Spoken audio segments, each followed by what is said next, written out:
Good evening, ladies and gentlemen. My name is Luciano Floidi, for those of you who haven't met me before, and I'm the Director of Research at the OII.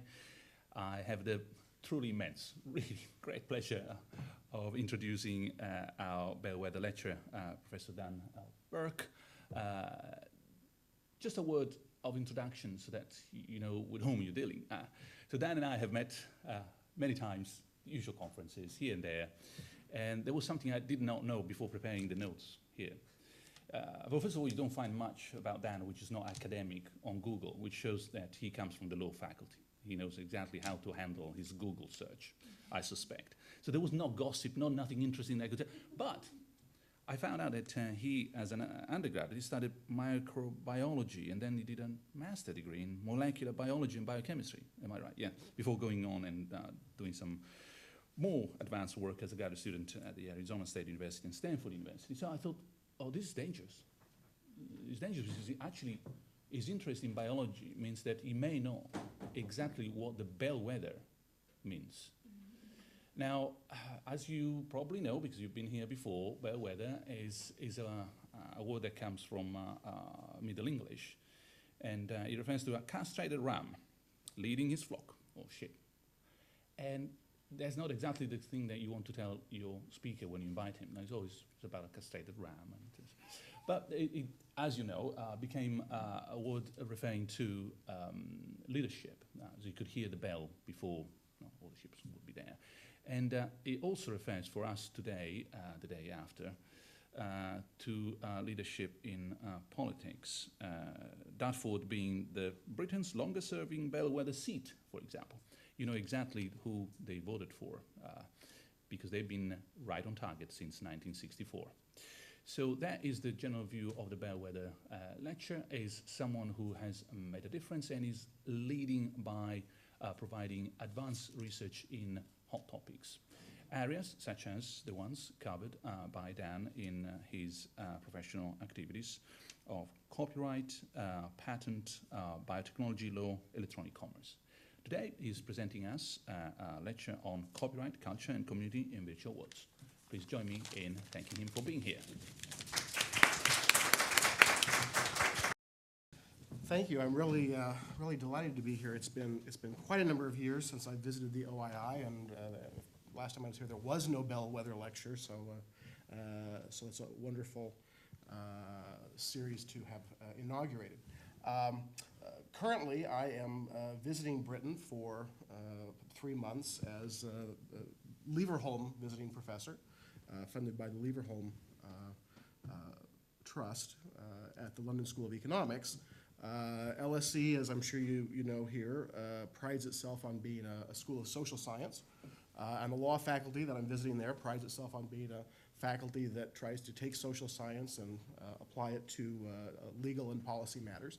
So in the spirit of my temporary British home, I'm going to do a little bit of that with you here this evening. My permanent appointment, as you heard, is at the University of California, Irvine, where computer gaming is a big deal. Blizzard, one of the major publishers and developers of computer games like StarCraft, World of Warcraft, is located near us in Orange County. There are many other computer gaming startups. I have numerous colleagues across the campus who work in various aspects of computer gaming and virtual worlds, from disciplines as diverse as computer science to anthropology and health and other areas. I make some contribution from the legal end of things. So we're going to try and combine both of those topics, a little social science, a little computer gaming. And having been here for a few weeks in Britain, it's been very interesting to watch the elections, as we just alluded to. So I think probably it makes sense to start with a political story to sort of set the stage. I think a lot of the conversation that I've heard running up to the election has been very similar to what I hear in the United States. I think that in Western democracies, politicians sort of crib from each other, sort of the good lines and good bits that they hear. So I've heard here a lot of the same things that I hear back in the U.S. about topics like government spending, shrinking the size of government, lowering taxes, being more efficient with government.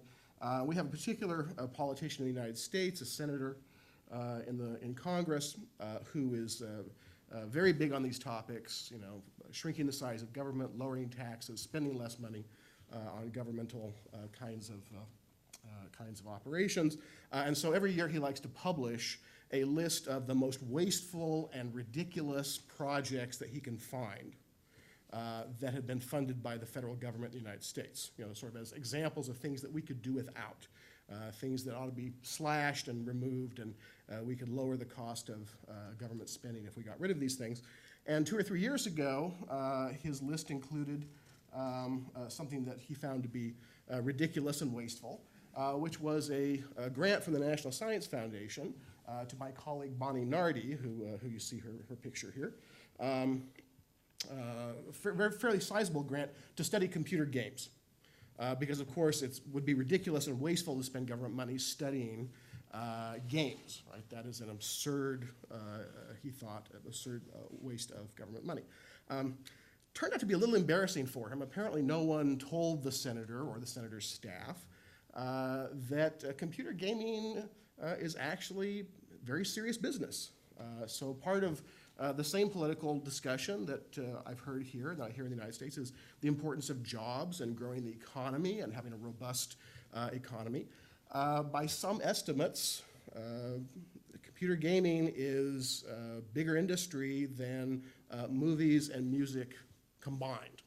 Depends a little bit on how you count the revenue from sales of some things like some hardware, you know, like consoles, but clearly it's very, very big business. It's clearly creating lots of jobs, particularly where I live in Orange County. I mentioned Blizzard. They have a development facility there with about 1,000 people who are employed, plus all the other computer gaming companies that are near me and scattered elsewhere. So this is doing lots for the economy. People are spending lots of money on it. They're spending lots of time on it. Just from an economic standpoint, it would make a fair amount of sense to spend some research money thinking about, why do people do this? What are they doing when they engage in computer gaming? Why are they spending so much money on it? Are they actually playing? Are they gaming? Or are they doing something else? Because some of the activity looks like it might not be play or games in the sense that I think the senator was probably thinking about when he made his list. So I have a number of colleagues, like Bonnie Nardi, who have tried to answer some of these questions from a social science perspective. Bonnie's an anthropologist. She's actually spent time in the World of Warcraft community. Her study is called My Life as a Night Elf Priest. Trying to figure out, you know, how do these people do things? Why do they do what they do? And why does the tribe behave the way that it does? Another one of my colleagues, Tom Bolsdorf, has done similar work, pioneering work in Second Life, going into the Second Life virtual environment, studying the people who are there as an anthropologist again, trying to decide why they behave the way that they do, why they spend time at this, why this is important to them, and analyzing the kinds of relationships that are created, the kinds of communities, because it's clear that there are communities that are created. Why does all this happen? So one of the things I'm going to talk about a little bit in the next few minutes with you is how this kind of study, which is very serious stuff, applies to law and applies to policy. In particular, I want to think about some work done by Celia Pierce, who is a collaborator of my two colleagues that I just mentioned at Georgia. That's her real life image on your far left. She has studied gamers and computer gaming, again, as a social scientist, on a number of platforms, taking the name Artemisia, and you see the other representations or avatars that she's adopted across various platforms. Some of them you may recognize, like Warcraft and others. And she publishes her work. It's kind of a footnote to what I'm going to say tonight, but an interesting footnote. She publishes her work listing Artemisia as a co-author, with the realization that the avatar or the representation that's interacting online may not be entirely the same person as she is in the physical world, and so she actually considers those avatars to be collaborators rather than alter egos. And that's interesting, and it's something that we may come back to. But one of the studies that she's done that I think is very striking and that provides a good window into the topics that you see in the title of the lecture, Community and Copyright and Culture in Virtual Worlds, is a study of something called the Irvinean diaspora. So I introduced that topic, that vignette, if you will, with some literature. A poem to my homeland Uru, which was penned by a woman. From my beautiful homeland, from my beloved homeland, she says, I hear the Baro cry. She goes on and talks about her memories of her homeland. She says, your homeland strikes your soul when you are gone. Your homeland sighs when you are not there. The memories live and flow through my blood. And she talks about being separated from her homeland and eventually says, I sing of my homeland, beautiful and loved. I suffer the pain that is in her soul. Although I'm far away, I can feel her, and one day I will return, I know it. That's a very, very poignant piece of literature, very poignant poetry. Reminds you of some parts of the Old Testament, sort of lamentations of the Hebrew people separated from their homeland, or other literature of displaced people, displaced cultures. And what she's talking about here is a virtual world. She's talking about her separation from a computer game that was studied by Celia Pierce, Uru Beyond Ages of Mist. Some of you may remember very, very popular, very, very profitable computer desktop games, Myst and Riven. They were sort of puzzle games, fairly early in the development of the home gaming industry. Not so much about adventuring or killing dragons or some of the other kinds of things that we tend to associate with computer gaming sometimes, but about very intellectual, about solving puzzles, very, very compelling, very, very popular, sold a lot of copies, and so it was very natural for the developers of those games to say, well, we should really create an online version. Once the internet becomes ubiquitous and becomes available and the bandwidth is there, it would make a lot of sense to create a virtual environment for people to interact with one another and to continue sort of in the spirit of these same games. Again, game oriented towards puzzle solving and those types of interactions. And so they developed the game Uru. Has a very complicated history that I will just summarize for you. Game launched, quickly attracted a very devoted but small following. Again, people who had enjoyed the previous games, Riven and Myst. Became clear within a year that it was not financially viable, that the user base was too small to really make it worth the company's time, and so they announced that they were going to be shutting down the servers, and that would be the end of the online game. That alarmed the players who had interacted with one another for a period of time. They had made friends. They had developed what they felt was a community. They reacted to the possibility of being separated from the virtual environment in the way that you heard the poem describe in the previous slide. And so they consulted together and said, what can we do about this? And they decided that their primary concern was to stay together as a group, to stay together as a community. Even if the company that sponsored the virtual world that they had enjoyed, even if that went out of business or closed the servers, they wanted to try and stay together. And so they sent out scouting parties, so to speak, into other virtual environments, to their.com, to Second Life, to other virtual environments, to see if there were places where they could gather the group back together when the servers shut down for Uru and try and replicate some of what they had enjoyed in the course of interacting during this game. And so what you saw was a virtual diaspora, right? The creation of communities of former Uru players trying to stay together, forming colonies, so to speak, in other virtual environments. So this, for example, was the island that they developed in Second Life. If you play Uru, you might recognize some of the symbols that are there on the flags, but these are sort of meaningful symbols that they brought with them from the game they had been playing, and they established colonies in a number of places in Second Life, in their.com. Some of those environments subsequently suffered financial problems. Their.com has closed its servers as well. But you found colonies of Uruvians, I suppose, Uru players, dotted around different virtual environments. And they continued to negotiate with the publishers of the original game. The assets were sold off to another company that tried to reopen the servers. That didn't work very well. They closed down again. The software and the assets changed hands a few times.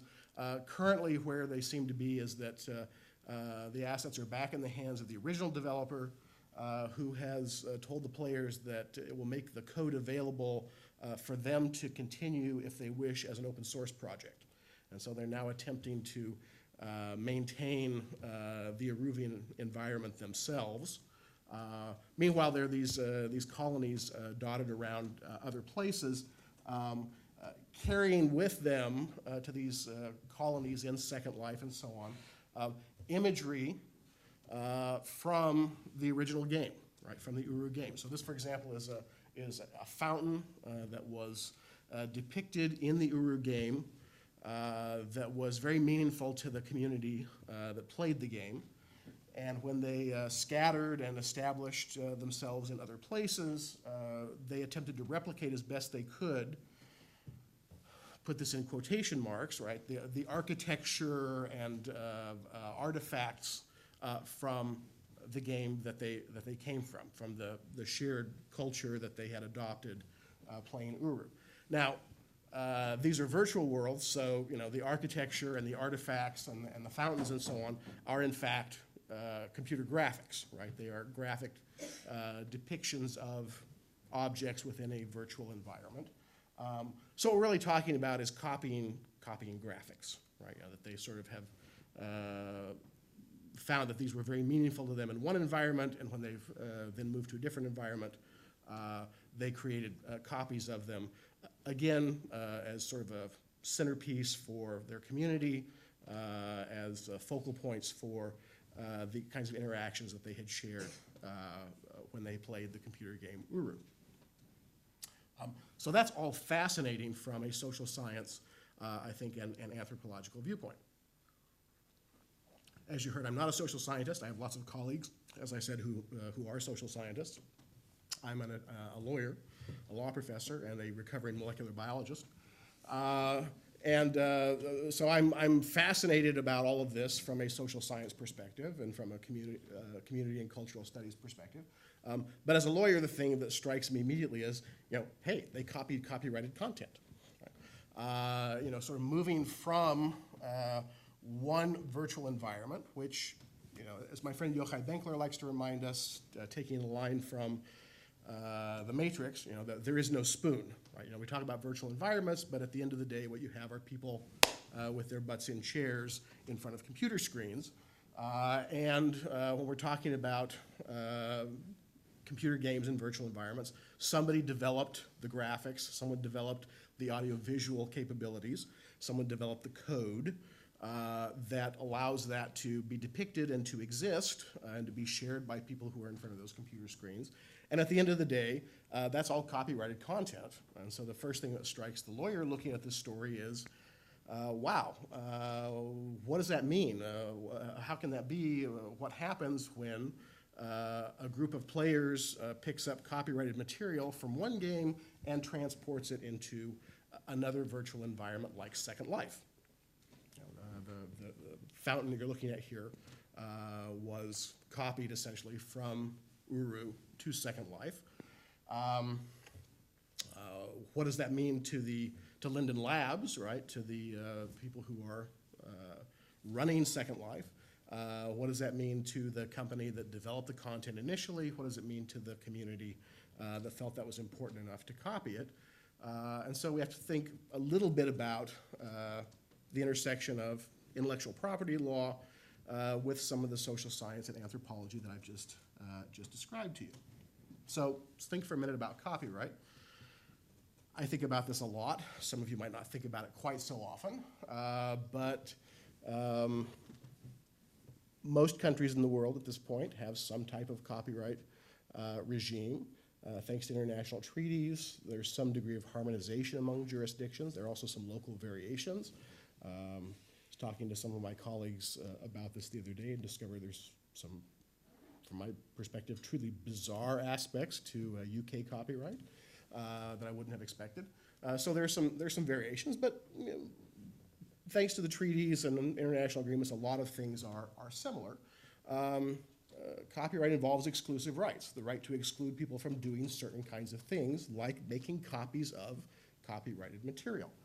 So a right of reproduction, right? The author or owner of the copyright typically gets to control, authorize, or not authorize reproduction of the copyrighted content.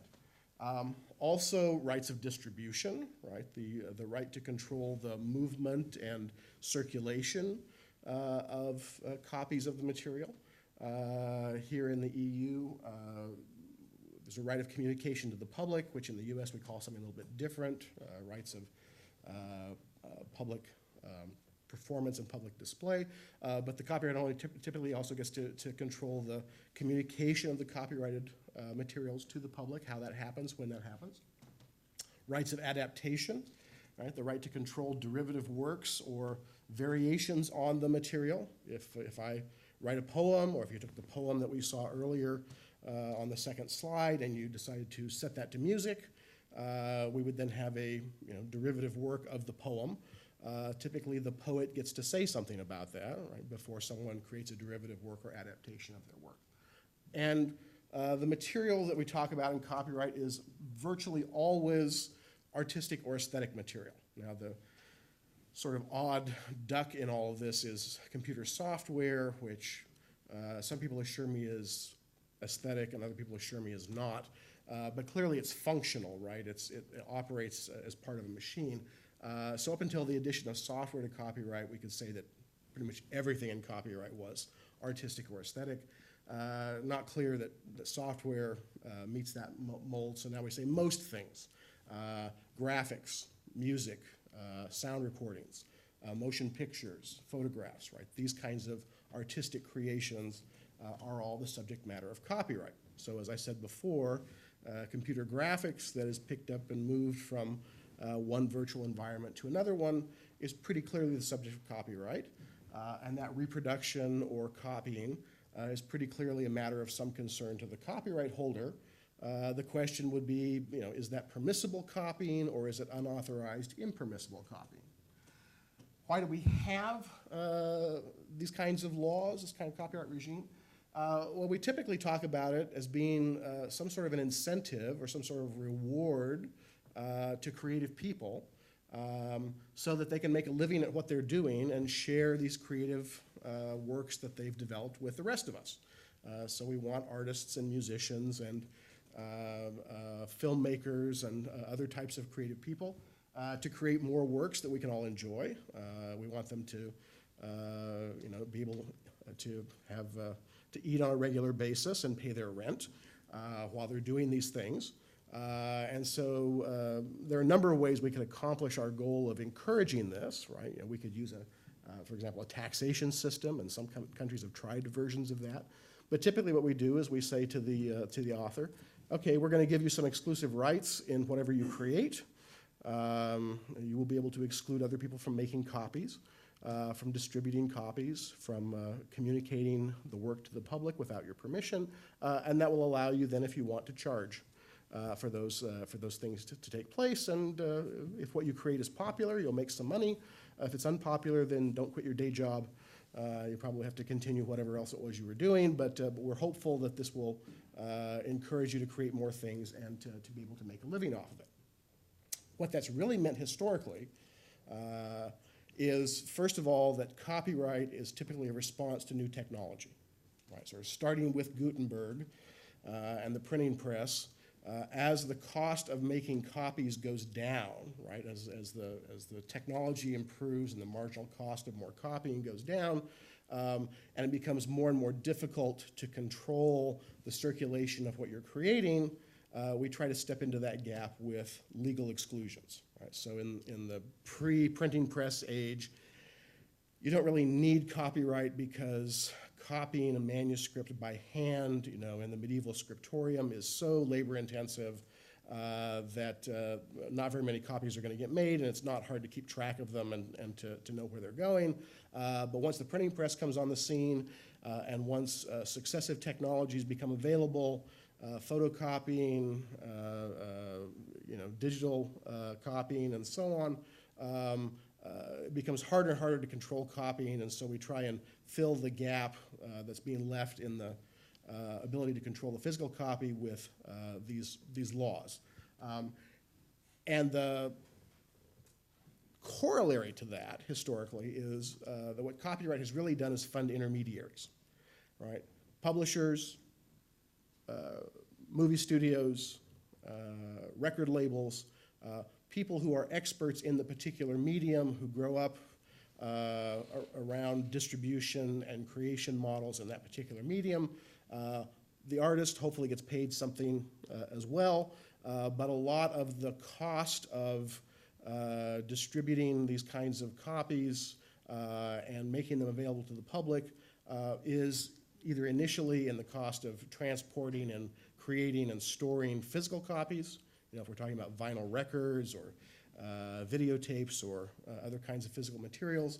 As you move into the age of digital media, those materials mostly disappear, become very, very portable, very, very affordable. And so now what the intermediary does, if the intermediary is doing anything, is think about marketing, about communication, right, about channels of distribution, rather than about the creation and storage of physical copies.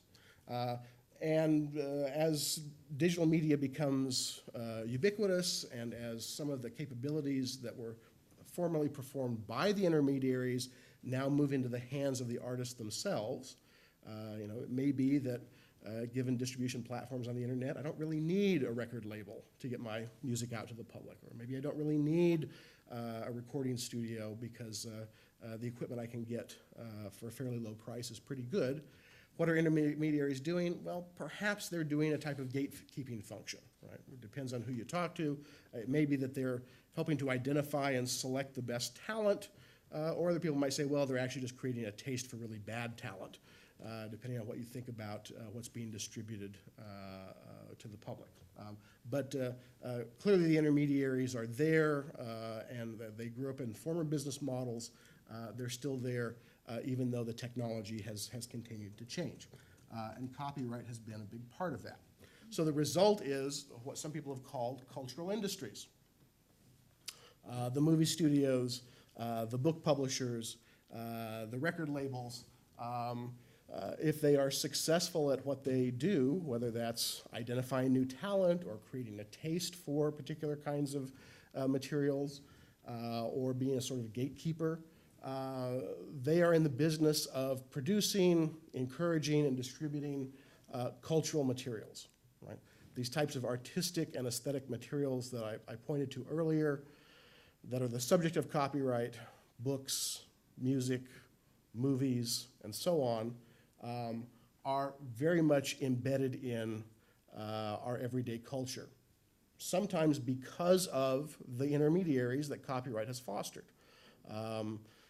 Sometimes this happens spontaneously, something sort of catches on, becomes, as we say now, viral, becomes part of the public consciousness.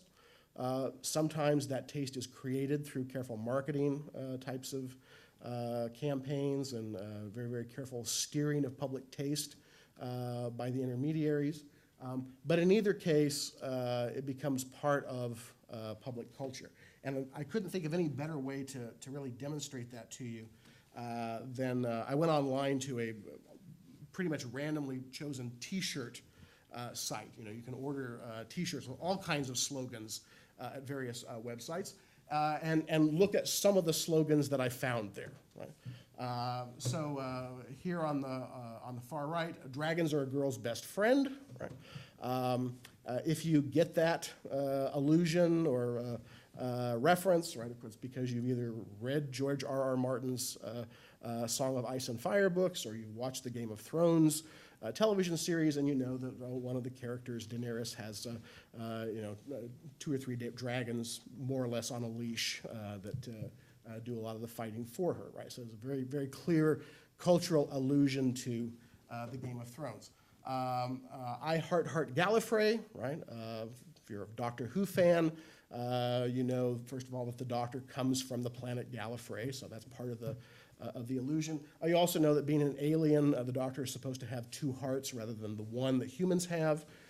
So in order to get the reference, you have to be steeped a little bit in the culture or the story of the Doctor Who television program. Let's Cook. With the methamphetamine structure, chemical structure, and the guy with a little goatee, clearly a reference to the chemist protagonist of Breaking Bad, right? The television program Breaking Bad. Some others, Muggle in the Streets, Wizard in the Sheets, right? A slightly risque reference to J.K. Rowling's Harry Potter books, or again, the Warner Brothers movies that she licensed. If you know what a Muggle is, and you know the difference between a Muggle and a wizard, the reference really depends on knowing that.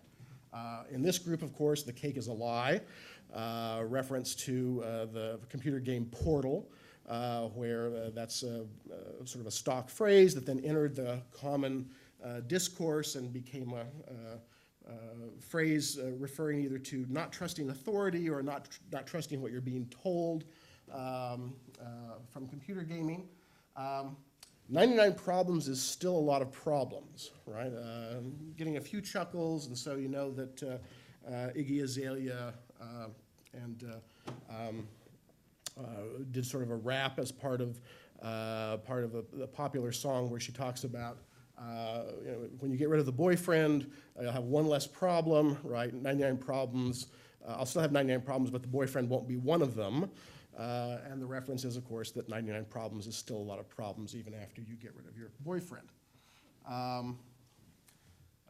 This one I really like, the one on the left, right? You have to look at it very, very carefully and think a bit, and you will realize that it is comma, comma, comma, comma, comma, chameleon. Which reference to the 1982, I believe, hit by Culture Club, Boy George, Karma Chameleon, right, sort of a sound-alike. Paddle Faster, I Hear Banjos, a reference to the 1972 award-winning film Deliverance with a banjo soundtrack. Every time something horrible happens to the characters in the film, the banjo music comes up, so it's kind of a reference to the film. You got to be really good to get the one on the far right. I used to be a knight like you, and then I took an arrow in the knee, right? Riffing off of both the phrase from the Skyrim computer game, right? Frequently repeated, almost became a sort of a stock joke phrase from the game. I used to be an adventurer like you, and then I took an arrow to the knee. Combining that with the Monty Python troops, Monty Python, the Holy Grail reference, the knights who say knee, you kind of put those together and you get sort of a double reference. So if you get some or all of these references, right, and clearly some of you do, it's because the copyrighted content that they refer to, right, whether that's Monty Python's Flying Circus, or the computer games Portal or Skyrim, or musical songs like I'll Have One Less Problem Without You, or Karma Chameleon, right? All of these have entered the public consciousness in a very, very pervasive way, right? I mean, they've actually become part of the discourse. I don't think that the copyright holders can assert rights in any of the slogans that I've just shown you, right? There's nothing in the Boy George Culture Club song that, you know, that actually involves this, right? It is a sound-alike image that reminds you of the lyrics of a copyrighted song. And the same is really true of the rest of what I've shown you. Maybe trademark here and there, but really no copyright claim. So as a producer of cultural content, right, as a copyright author, you have a very, very fraught kind of relationship with this type of public cultural penetration. Right? If you're going to make a lot of money and you're going to be successful, right? If you're going to be J.K. Rowling, or you're going to be Monty Python's Flying Circus, or you're going to have a successful computer game like Portal or Skyrim, you know that you want this to become ubiquitous, right? You want that to become so much part of the public consciousness that they can make jokes like these. But that means that to some extent you lose control of some aspects of your property, right? You know, you're not going to get any royalties off of those T-shirts that I just showed you, because none of them actually involve copyrighted content. They involve references to the public's knowledge of copyrighted content. Right? So it's a mixed blessing, right? And if you're really successful, if you want to make a lot of money, you want this really to be distributed far and wide and adopted far and wide by the public, but that also means that you might lose control of some aspects of it. And so people have thought quite a bit about this intersection between copyright and culture, particularly popular culture, and the extent to which copyright owners should or should not be able to control what happens to their material once it's adopted widely by the public, like the examples that I've just shown you. And in what Larry Lessig calls the remix culture, right, where digital technology is widely available and people can manipulate copyrighted content pretty much at will, very, very cheaply, copyright owners have become more and more concerned about the fact that people are creating these remixes of all sorts, right? Like fan fiction, writing stories about the Star Wars character or the Harry Potter characters without the permission of the original author. Mashups and music videos, anime music videos, where different snippets of existing material are put together in creative ways to create a new work. Technically, that would be a derivative work of the kind that I talked about earlier that the copyright owner normally would be able to control. But it's very, very hard to keep track of where this is happening, since it's happening everywhere. To some extent, this was always the case, right? When a work became popular, kids would play Star Trek with their friends in the backyard, or they would talk about new adventures for Star Wars characters using their action figures. People would sing along with popular music in the car, in the shower. Uses of copyrighted material got made. The copyright owner didn't know where it was happening, so it was easiest just to ignore it. But more and more of this happens online, right? More and more of this happens on the internet, which facilitates the contacts between people who enjoy these works and share these kinds of ideas from the works. But it also makes it easier for the copyright owner to see what's happening and to be aware of unauthorized uses. And the question then is that a blessing or a curse, right? Does that mean my content, my book, my song, my movie has become so popular that everyone is talking about it, everyone wants to create new stories about it, so I've made a lot of money off of it, or have I lost control of it? So in that sense, our story about the Eruvians and the players of the game and their community is a little bit like fan fiction. There are communities that coalesce around writing Star Wars stories or creating new kinds of adventures for Ron and Hermione and Harry Potter. Is that permissible or impermissible? People have said, well, it's become part of the culture. It seems difficult to put the genie back in the bottle once the copyrighted content has been adopted. So copyright is not absolute. Maybe there are privileges or exemptions in the copyright law itself that will allow people to do this kind of unauthorized adaptation or creative work with the copyrighted materials without having to have authorization from the copyright owner so that they're not infringers. That's one of the aspects of copyright that varies a little bit from place to place. Thanks again, I think, to people like Larry Lessig and Yochai Benkler. The United States regime of fair use gets a lot of attention in this area. Fair use, as we practice it in the United States, exists only in a few places in the world. Israel has adopted a similar statute now, a little bit in Taiwan, a couple of other places. But largely in the United States, there's a sort of a blanket, all-purpose exemption for certain types of uses of copyright work based on 4 factors. How much did you take? What kind of work was it? What did you do with it? And does it seem like you're trying to displace the market or the livelihood of the author when you took it? Other places have specific statutory exemptions, like the UK, like most European countries. In the common law countries, those tend to go under the rubric of fair dealing. Those are specific enumerated instances where you're allowed to use the copyrighted work without permission.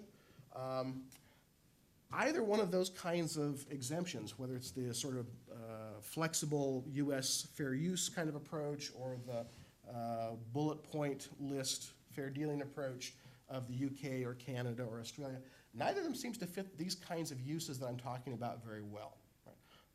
There's no fair dealing provision in the UK, for example, that says, yeah, it's okay for fans to sort of write their own stories about Ron and Hermione and Harry, and that's fair dealing. There's no specific bullet point that would allow that particular kind of use. In the United States, some people said, well, fair use might protect fan fiction, depending on sort of how the facts of the case went, but it's not clear. And when we get to something like the Irvinean diaspora, which is what makes it such an interesting case, we get very far away from these kinds of privileges and exemptions, right? There's certainly no fair dealing or specific exemption that says, yes, if you have an online community and you need to preserve that community by using some copyrighted material that was produced in a computer game, go ahead, that's fine. You don't need permission. Right? Certainly no specific provision that says that. If we balance out the 4 factors under the US flexible test, it's not clear that you can excuse it necessarily either. Why not? The US test places a lot of emphasis on transformativeness, right? What the US courts call transformativeness, the idea that you're taking some copyrighted material in order to create something else creative. You're taking some material from Monty Python and mixing it up with some material from the computer game Skyrim and developing something else that's original and clever. That's not the purpose of the Irvineans, right, in their diaspora, right? They don't want to transform the materials that they took from Uru. In fact, it's important to their cultural and community cohesion to keep them the same, right? To reproduce things exactly as possible in order to have a kind of stability or focal point for their community. So it's not clear that the exemptions or privileges that we find in copyright statutes really allow the kinds of uses, or at least not many of the kinds of uses that we're thinking about here. Another way to approach the problem or to think about the problem is to think of the Irvinean situation. Again, one of the things that makes it very, very interesting and unusual, to think of it as sort of inverting or turning on its head discussions that we've had about so-called indigenous cultures or traditional knowledge. Right? It's a very, very common discussion that we have today to talk about copyrighted content, about the cultural industries, and say, okay, where are they getting the content from? Right? Sort of nothing appears out of thin air. They've been influenced by something, right? The Walt Disney Company is very famous for going around and sort of taking various kinds of fairy tales and folk stories and turning them into new works. So they've extracted, the content of traditional European, traditional Western sorts of folk stories in order to create movies and new characters. And after a while, if you've mined out most of what's available in Europe, you might begin to look further afield, and very frequently companies that are in the cultural industries like to look at indigenous peoples. right? And appropriate, some would say misappropriate materials from their culture and work that into new kinds of works. One of the best known examples of that, or most famous or infamous, involved the Lego Company, right? We all know and love the Lego Company, right? Because they make such fun toys that we played with as children. A number of years back, a little over about a decade back, they decided to launch a new line of toys, the Bionicle System. And you can see some of the figures. Again, these can be taken apart and put together a number of different ways, but these are the Bionicle Heroes. And the idea of the Bionicle System was to have really a narrative, to really have these toys that could be assembled by children, but they were part of a story, they were part of a narrative, they were part of a mythos of heroism and fighting against evil, and in creating the story that sort of lies behind the Bionicle System, Lego looked to the Maori peoples, right? They adopted a number of themes, a number of words from the Maori people of New Zealand. And then they tried very hard to create one of these online user communities around Bionicle by making websites and creating textual materials, stories, videos, and so on. Eventually, the Maori found out about this and weren't too happy.